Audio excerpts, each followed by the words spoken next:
বান্ধবী বারবার বলছিলাম আমার লাইনে আয়, তুই তো হানিয়া আমিরের থেকেও সুন্দরী, আমার লাইনে ক্যারিয়ার আছে টাকা আর টাকা, আমি মুটকি হয়ে ওয়ার্ল্ড র্যাঙ্কিং এ 6 আছি। আমি তো বললাম তখন আমার আবেগ কাজ করছে, বিবেক কাজ করে নাই।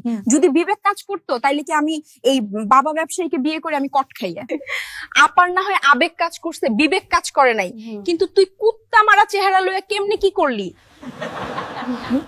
আর কতবার কমু, ছোট মরিচে ঝাল বেশি, আমার শরীরে কারেন্ট বেশি, আমার দিয়ে টিউব লাইট, গাড়ির হেডলাইট, বাথরুমের লাইট সব জ্বালাইতে পারবেন। ভাবতেছেন আমার ক্যারিয়ার শেষ?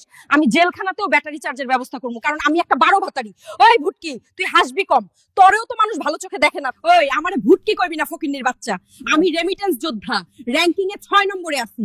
আমার অবস্থানে পৌঁছাতে তোর 7 জন্ম লেগে যাবে।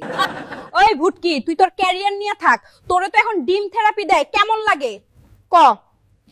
দেহি ক। আমি ভেবেছিলাম তোমাকে সাহায্য করব, কিন্তু আর না, আমার মাউন্ট এভারেস্ট নেওয়ার ক্ষমতা আছে, আর এই ডিম থেরাপি আমার জন্য শুধু বিলাসিতা। ভিডিওটা ভালো লাগলে সবাই লাইক, কমেন্ট, শেয়ার করে তোমার বন্ধুদের মেনশন করে দাও। আর পার্ট 2 কে কে চাও কমেন্টে জানাও।